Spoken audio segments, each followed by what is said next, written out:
Ok, vamos lá. Eu vou falar bom dia, vocês vão responder com toda a energia para dizer que estão acordados e marcar presença. Combinado? Bom dia! Bom dia! Aí, galera, muito bom. Assim a gente não precisa repetir. Eu quero começar aqui agradecendo a oportunidade de estar com vocês. O Alex falou comigo no final do ano passado, e aí a gente começa a pensar, que turma é essa? Como é que vai ser esse negócio? Como é que a gente vai se entrosar? E eu quero dizer para vocês que eu estou profundamente feliz de estar aqui com vocês. Parabéns, Jumap, parabéns, Alex, parabéns, equipe, pela capacidade que vocês têm de mobilização, de estar junto. Não é tanto pelo número de pessoas, mas pelo ambiente que vocês criam aqui. Quero dizer para vocês que, para mim, foi uma experiência muito legal. E eu espero poder voltar e trazer a melhor parte da minha família aqui, a minha esposa, e compartilhar com vocês esse tempo. A gente fica pensando o que falar e Deus vai dando alguns insights, e vocês viram que nas 2 noites anteriores a gente falou um pouquinho sobre Hebreus, e hoje eu quero falar com você no texto básico aí do congresso em Eclesiastes. Você pode abrir a sua Bíblia em Eclesiastes capítulo 11. Mas antes de começar, eu quero dar um palpite naquilo que o Alex estava falando aqui. Existe a importância da participação, a importância daquilo que nós fazemos em conjunto. Existe um texto, um versículo em 1 Pedro, capítulo 4, versículo 10. 1 Pedro, cadê Pedro? Parece Pedro. 1 Pedro capítulo 4, versículo 10, diz assim para nós: cada um exerça o dom que recebeu para servir os outros, administrando fielmente a graça de Deus nas suas múltiplas formas. Esse verso é muito importante para a nossa vida, para a vida de cada um aqui. Primeiro porque ele começa com cada um. Então ele elimina a possibilidade de existir alguém que possa ficar sentado. Não tem. Todos nós fomos chamados para exercitar os nossos dons. E você precisa descobrir onde é que Deus quer que você trabalhe. Ele completa no versículo 11 dizendo o seguinte: se alguém fala, usa o microfone, está aqui na frente, está dirigindo um grupo, faça-o como quem transmite a palavra de Deus. Se alguém serve, tirando cadeira, tirando mesa, arrumando as coisas, faça com a força que Deus provê, de forma que em todas as coisas Deus seja glorificado mediante Jesus Cristo, a quem sejam a glória e o poder para todos sempre. Amém.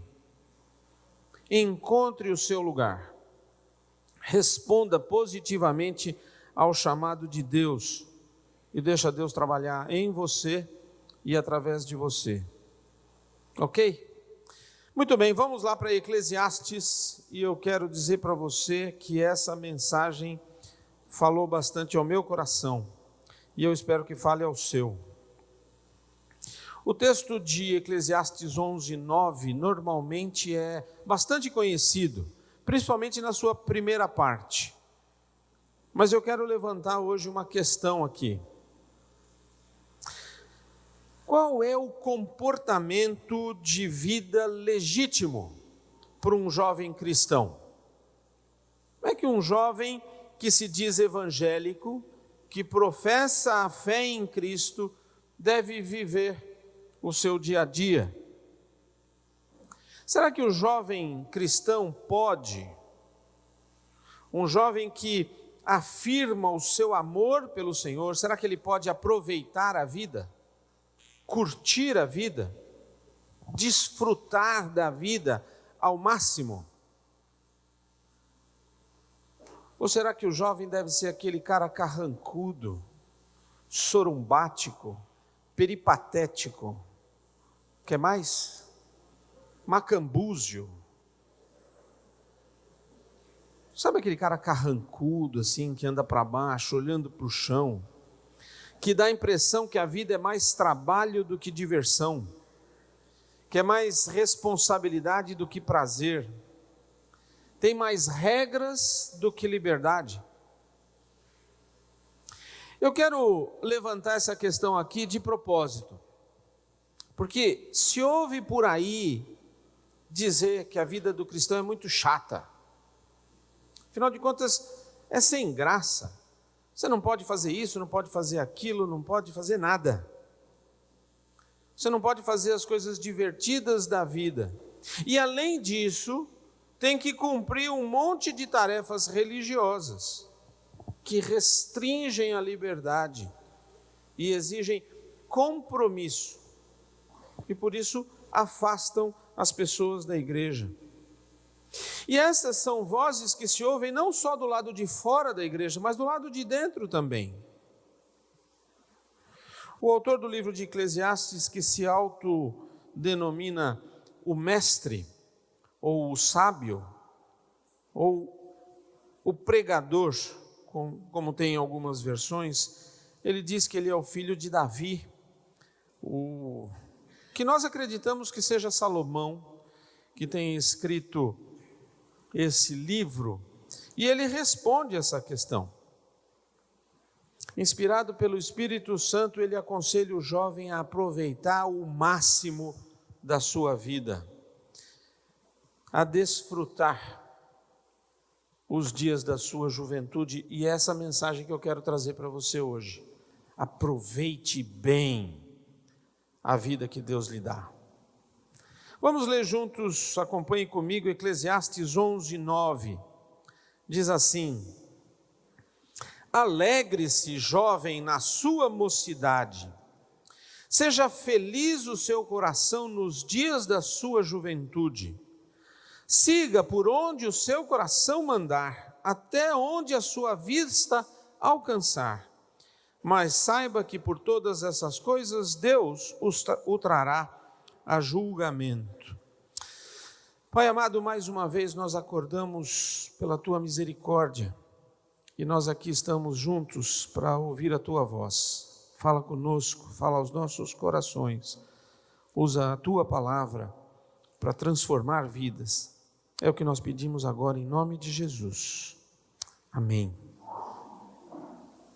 Você que está com sua Bíblia aberta aí, presta atenção em duas palavras muito importantes desse texto. Diz assim: alegre-se, seja feliz, seja feliz no seu coração. É isso que a Bíblia está mandando você fazer. Nós diríamos assim: vá em frente. Não sei se vocês lembram, mas tinha aquela taca-lhe pau, Marco Velho.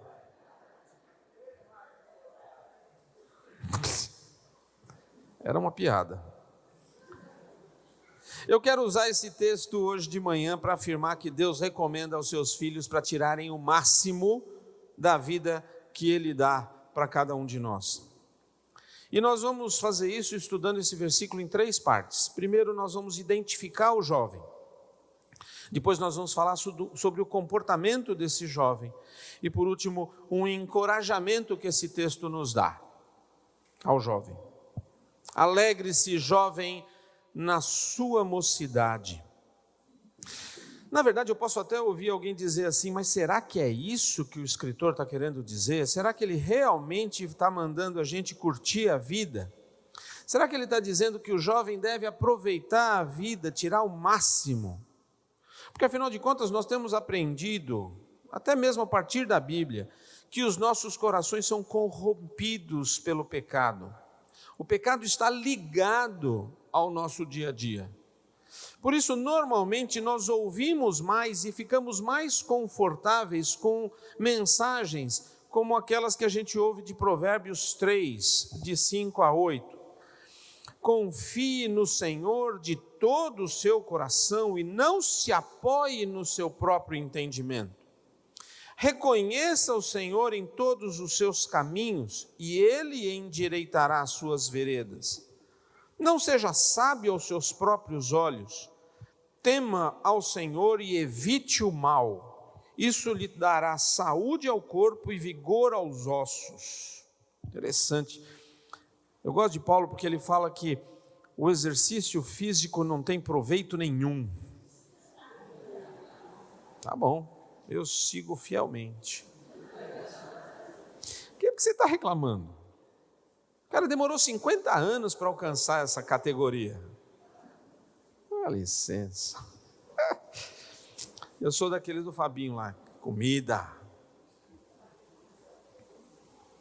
Mas dizer para o jovem viver a vida da forma que ele quiser nos deixa até horrorizados, só de pensar nos excessos em que ele pode se entregar. Então nós temos quase que uma certeza de que o que o texto está dizendo não é realmente aquilo que a gente está entendendo.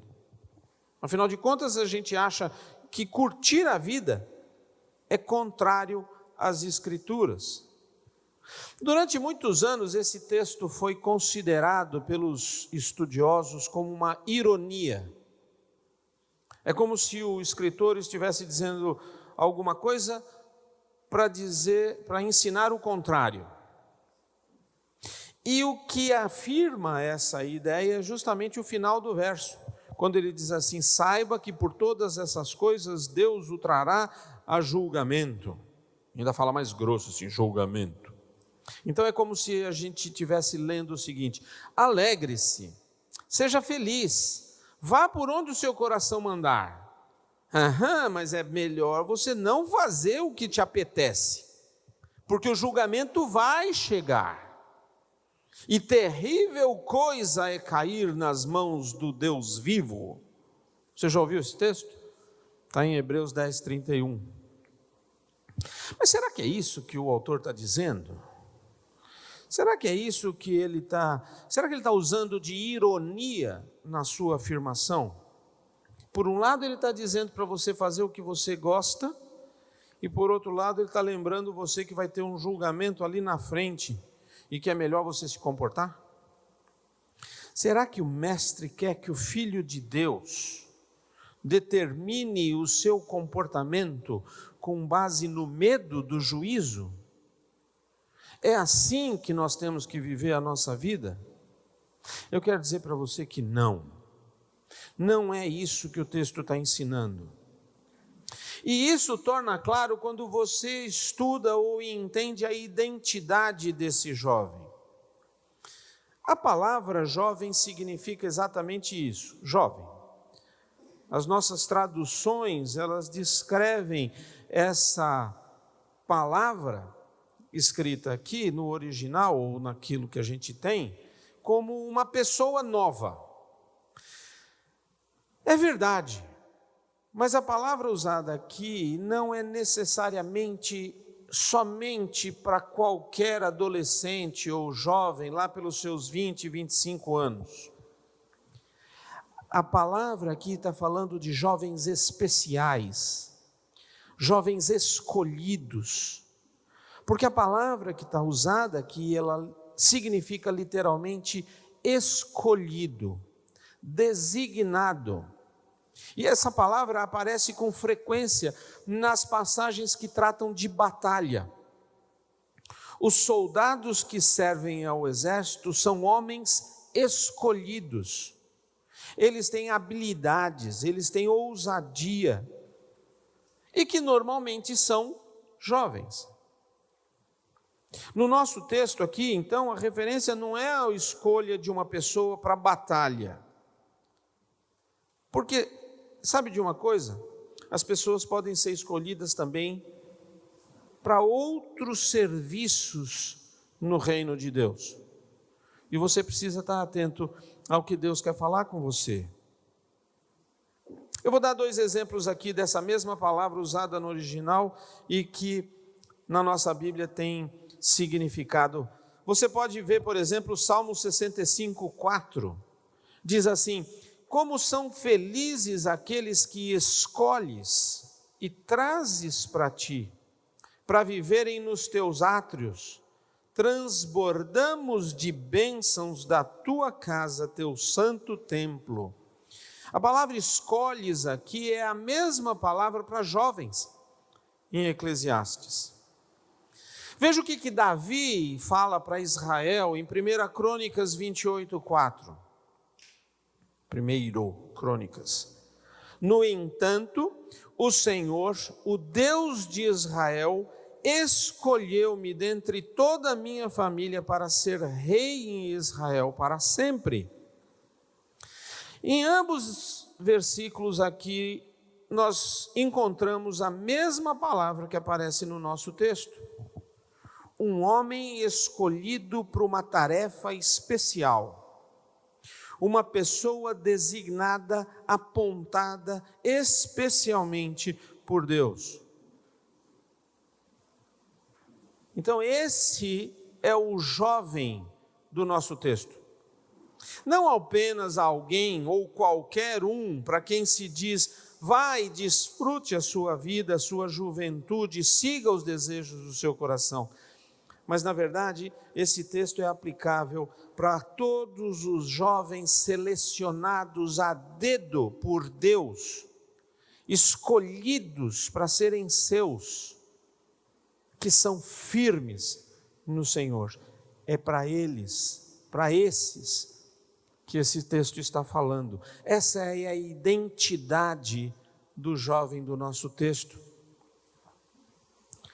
Para dizer, na nossa linguagem de hoje, o jovem desse texto é aquele que tem a fé firmemente colocada em Cristo. É aquele que, independente da idade, está amadurecendo na fé e se atreve a dizer que ama a Deus. Para quem quiser ouvir, que tenha coragem de servi-lo continuamente. Rapazes e moças que são transformados pela ação do Espírito Santo, que não estão mais mortos no pecado, mas foram regenerados, de maneira que eles amam mais a Deus de todo o coração, de toda a alma e com toda a sua força. É desse jovem em Cristo, jovem na vida cristã, que o mestre está falando nesse texto. Ele está falando com você, que já entregou a sua vida para Jesus. Vá e desfrute dessa vida. Aproveite, use, não fique aí parado. O apóstolo João fala dessa mesma juventude da igreja, dessa mesma maneira. Na sua primeira carta ele diz que esses jovens já venceram o maligno. O ponto aqui não é que os jovens, na sua própria força, lutam contra o diabo e vencem. Nós sabemos que ninguém, seja jovem, seja adulto, seja velho, é capaz de, na sua própria força, vencer o diabo. Essa história de batalha espiritual, em que muitas das igrejas estão envolvidas, caçando o diabo como se fosse algum animal inofensivo, é mentira, não é isso que a Bíblia fala, não. O ponto é que estes jovens foram escolhidos por Deus para terem o privilégio de participar da vitória de Cristo, lá na cruz, a ponto de serem descritos como vencedores.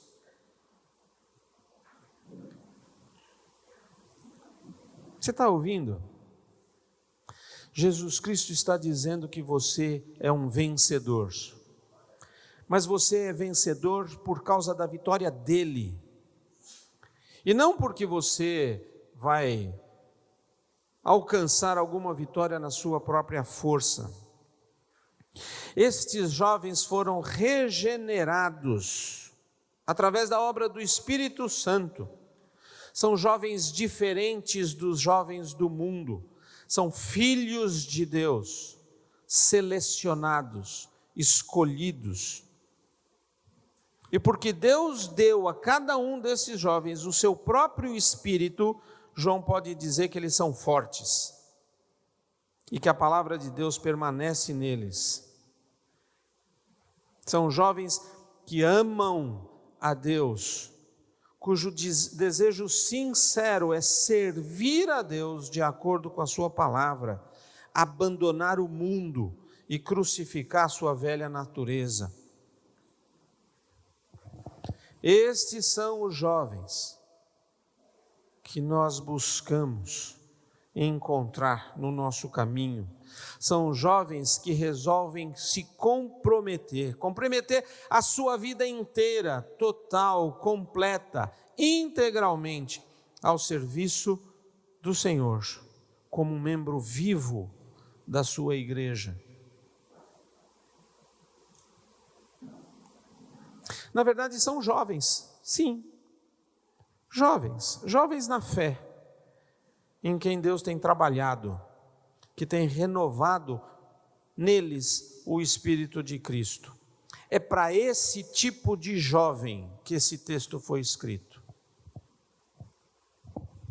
Você é um desses jovens?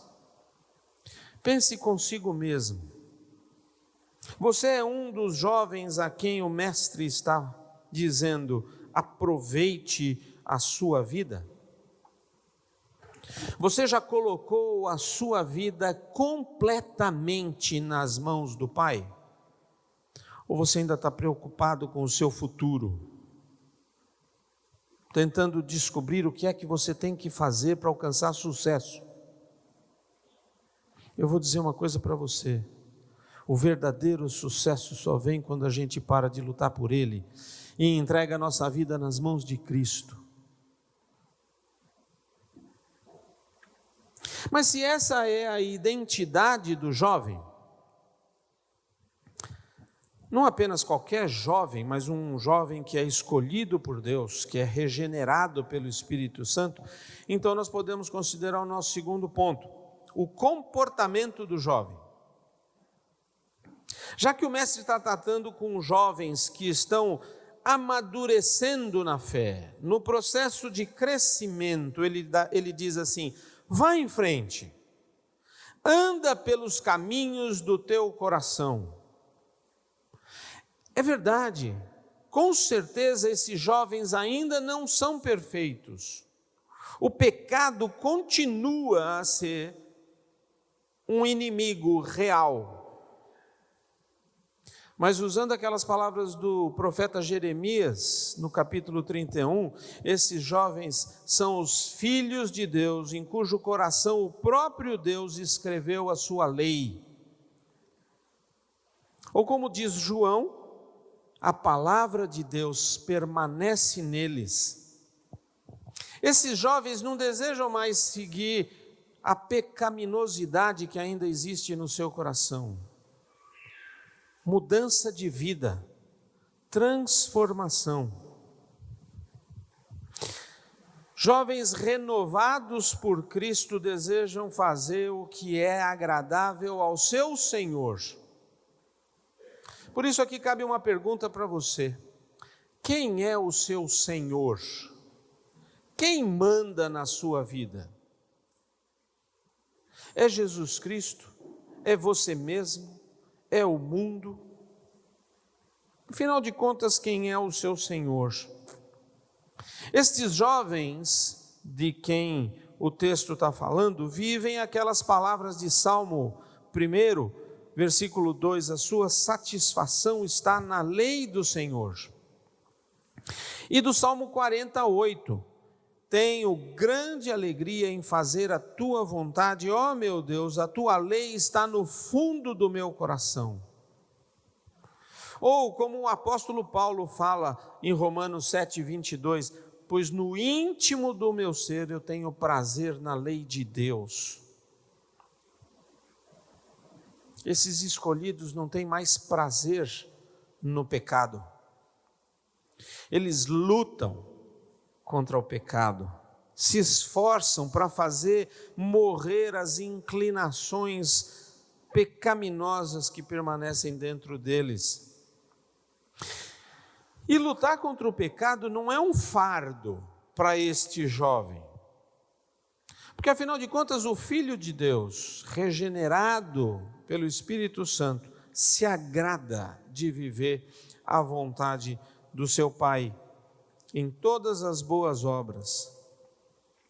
Então, quando esse texto diz para o jovem seguir por onde o seu coração mandar, até onde a sua vista alcançar, isso com certeza não é uma licença para fazer o que o seu coração de homem pervertido pode conceber. Sabe por quê? Porque Deus permanece Deus. Ele é santo, Ele é puro, e Ele não encoraja nunca ninguém a ficar em paz com o pecado. Mesmo que seja, como disse o Fábio, no diminutivo. Não tem pecadinho.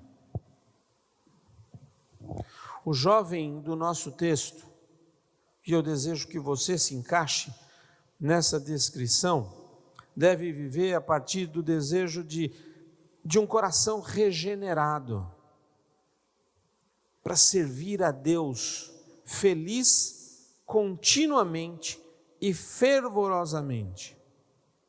Então aqui nós temos uma instrução para a nossa vida que é, em última análise, fundamentada na obra redentora de Jesus Cristo.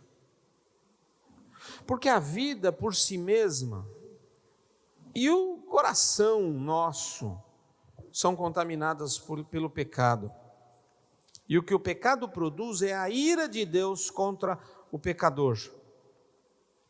Nos dias do escritor de Eclesiastes, e isso acontece nos nossos dias também, as pessoas não encontravam sentido na vida, não viam razão para a sua existência, estavam sempre procurando algo a mais.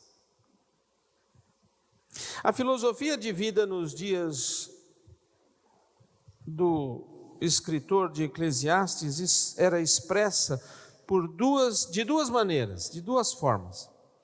Por um lado, algumas pessoas que não viam sentido na vida se envolviam em tudo e em qualquer coisa que lhe desse prazer imediato. Eles acumulavam muitas posses, muito dinheiro, viviam em festas, tinham muitos romances, mantinham sua mente atordoada, longe dos problemas da vida. Por outro lado, tinha aqueles que não encontravam esperança nem prazer na vida, por isso eles se afastavam de tudo, não se ocupavam de nada que fosse proveitoso. De qualquer uma dessas duas formas, o efeito do pecado realmente tirava o brilho da vida, e a vida não tinha mais sentido. A maldição do pecado pesava no coração dessas pessoas. O escritor de Eclesiastes tinha experimentado essas abordagens para a vida.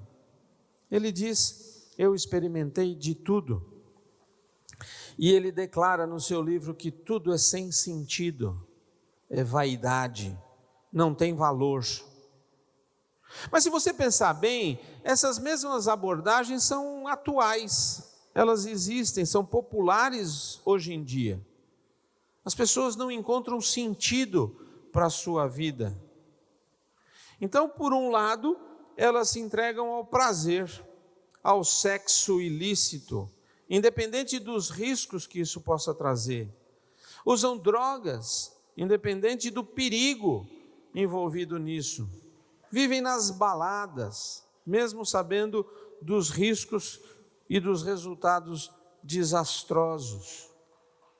Roubam, mentem, se prostituem, com o pensamento de que nada importa no final das contas, porque nós todos vamos morrer, tudo vai acabar, não tem sentido.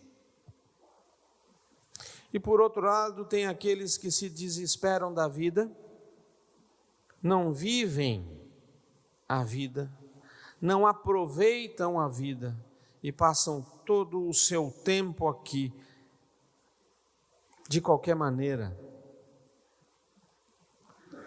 Mas seja qual for a reação ao pensamento de que a vida não faz sentido, em ambos os casos, o homem é sempre confrontado com a maldição de Deus sobre o pecado. Reflita sobre isso.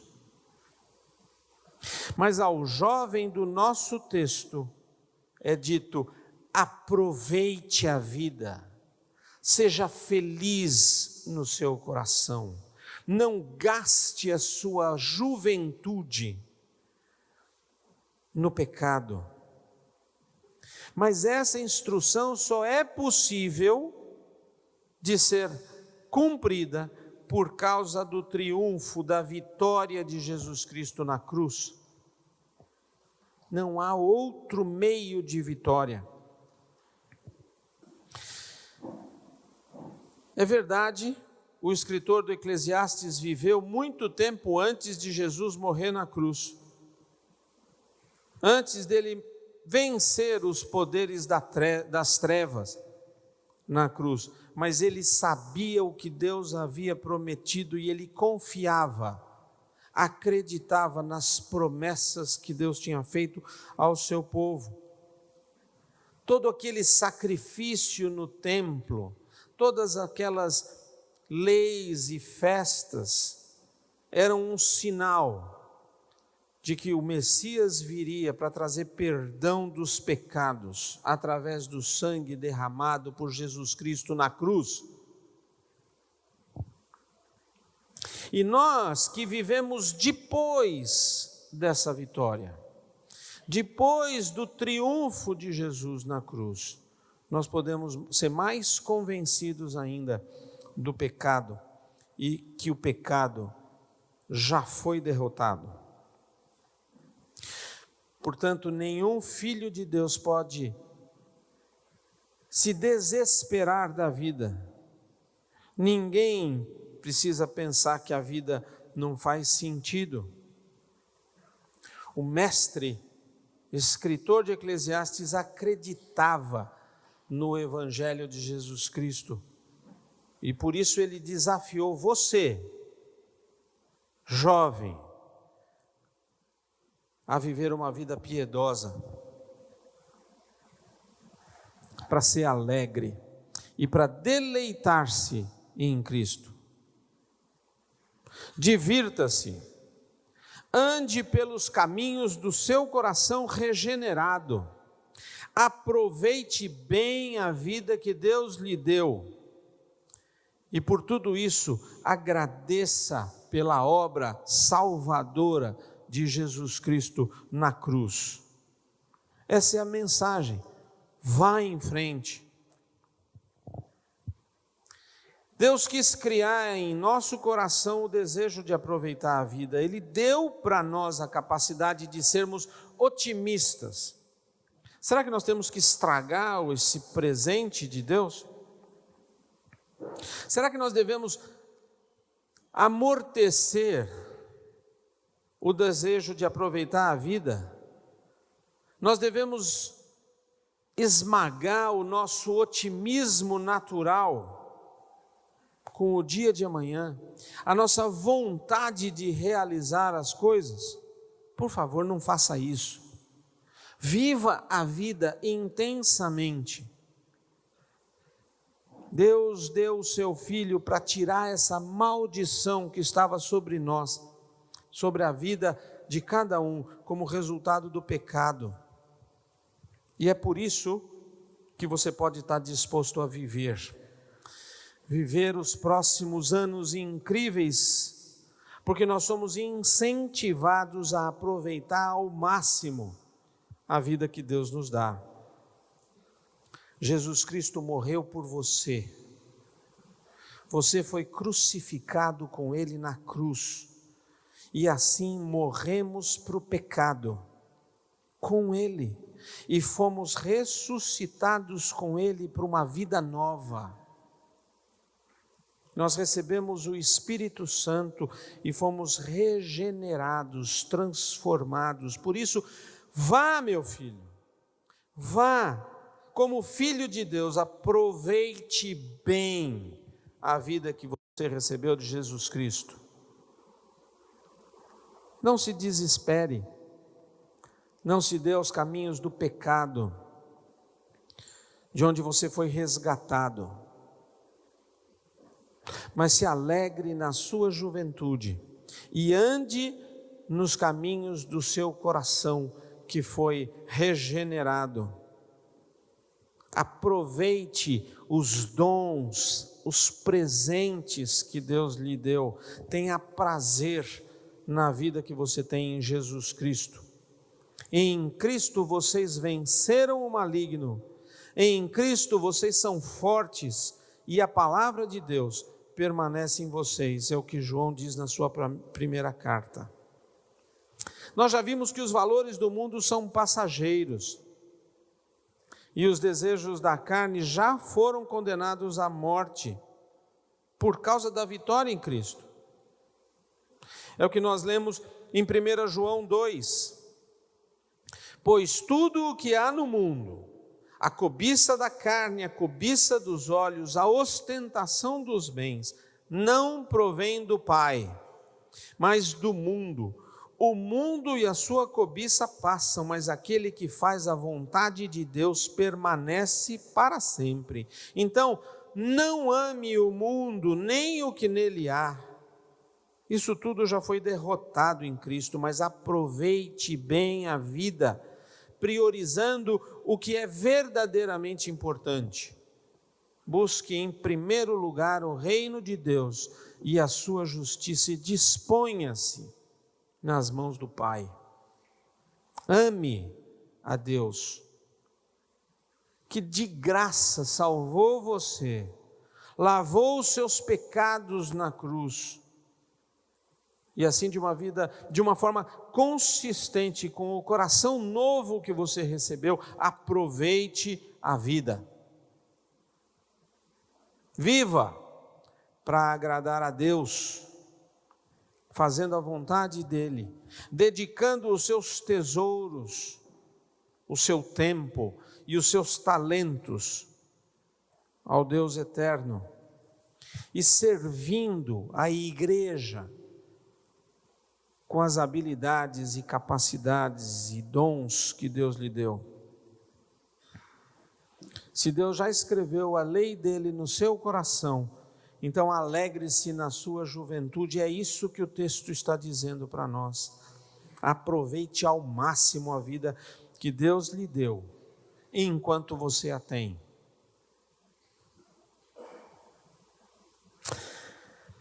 Na verdade, o escritor de Eclesiastes quer tanto que os jovens de Deus se alegrem na sua juventude, que ele adiciona um encorajamento especial para incentivar você, jovem, filho de Deus, a viver assim. Quando ele escreve: saiba que por todas essas coisas Deus o trará a julgamento. Eu chamo essas palavras de encorajamento, mas eu sei que muitas vezes elas soam mais como um aviso. É algo assim: alegre-se na sua juventude, aproveite a vida, mas saiba que o juízo vem. Mas a forma como essas palavras soam para nós é uma questão de perspectiva. Primeiro, é verdade sim que todos nós vamos comparecer diante do tribunal de Deus. E nós vamos ter que dar conta de toda palavra inútil que nós temos falado, toda obra, boa ou má, que nós temos feito. Depois você confere Mateus 12:36, 2 Coríntios 5:10, é isso que ele fala para nós. Mas essa prestação de contas não tem nada a ver com a nossa justificação, não tem nada a ver com a nossa salvação. A nossa salvação foi creditada como um efeito imediato da nossa fé em Cristo Jesus. Mas quer dizer daquilo que nós temos feito com a nossa vida aqui.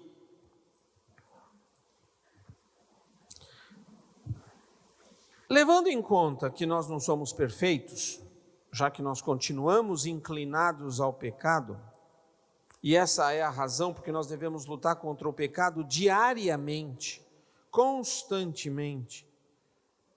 É por isso que nós temos que orar diariamente para resistir ao pecado. A pergunta que a gente tem que fazer é: será que o escritor aqui está querendo realmente nos lembrar de ter cuidado com o que nós fazemos, porque o julgamento está chegando? É quase que um aviso. Comporte-se. Eu quero dizer para você que não é isso, não é esse o ponto. Ele chama atenção para a proximidade do julgamento, mas ele não usa essa realidade para dizer: cuidado, não faça nada de errado. Em vez disso, ele usa essa realidade para nos encorajar o jovem para se alegrar na sua juventude, para andar nos caminhos do seu coração regenerado. É uma questão de perspectiva. Em outras palavras, essas últimas palavras do verso 9 não necessariamente levantam um dedo de advertência para nós. Como é que ele faz aqui? Não está falando contra a liberdade que ele deu no começo do versículo. Ele não está recriminando o jovem pelos pecados que ele pode vir a cometer. Com as palavras, veja aí o que está escrito: em todas essas coisas. Que coisas? Que coisas? Ele está dizendo: alegre-se, seja feliz, siga o seu coração. Em todas essas coisas, Deus vai trazer você a julgamento e vai recompensar pelas coisas boas que você tiver feito. Percebeu? Não é que o texto está dando para nós uma permissão para sermos aquilo que nós podemos ser, para nos alegrar na nossa juventude, para andar no caminho do nosso coração regenerado. Mas para mim é claro nesse texto que Deus nos encoraja, Ele encoraja o jovem regenerado a usar bem a sua vida, porque Deus vai ver. A instrução aqui é para o jovem, para você, aproveitar bem a sua vida e agradar a Deus, porque Ele está vendo. Isso é um mandamento bíblico para você.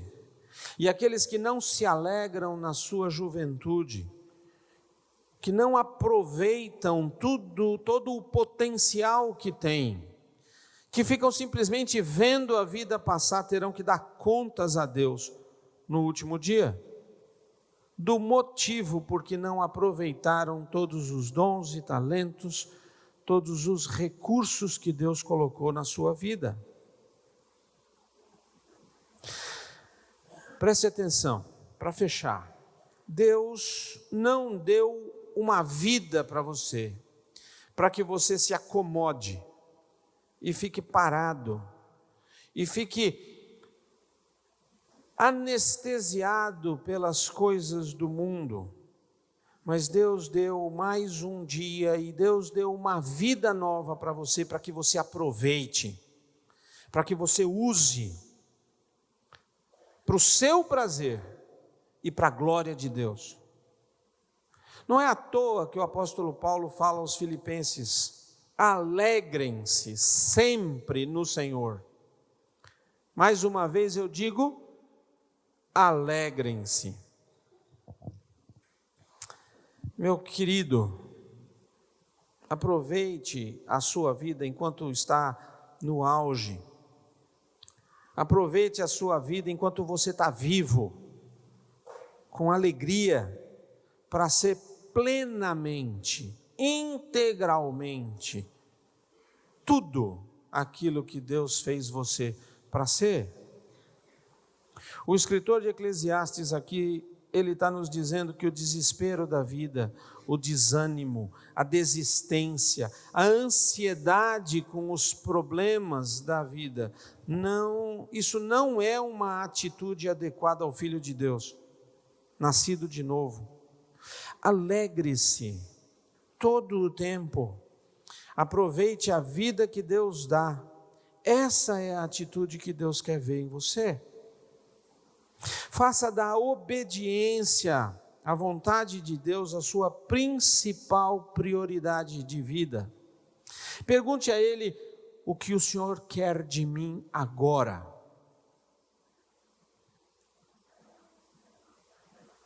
Ele não precisa dizer o que Ele quer de você lá no futuro, Ele precisa dizer simplesmente o que Ele quer de você agora.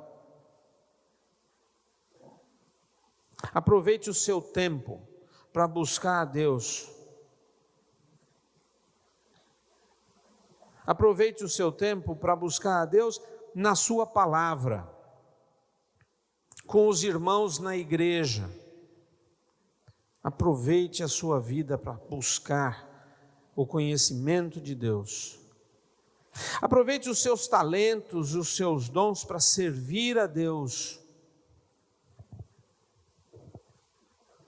demonstrando amor prático na vida das pessoas que estão ao seu redor.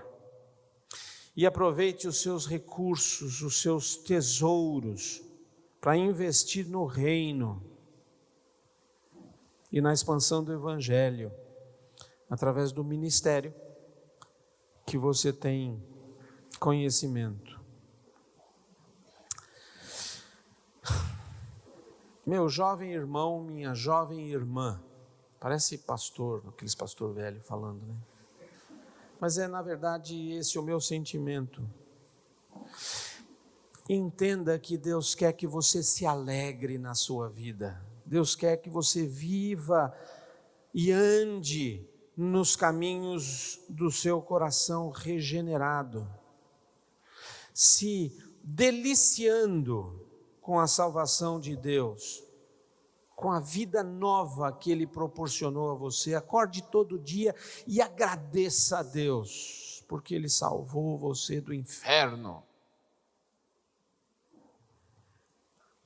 Intencionalmente, alegremente obedeça as instruções do Deus que você ama. E assim, mostre em tudo que você faz a sua gratidão a Deus pela obra redentora de Jesus Cristo na sua vida. E meu querido, se você ainda não experimentou esta obra, essa mudança, esse novo nascimento, eu quero dizer para você que hoje é o dia. Não saia daqui sem perguntar para alguém: como é que funciona esse negócio? Vamos orar?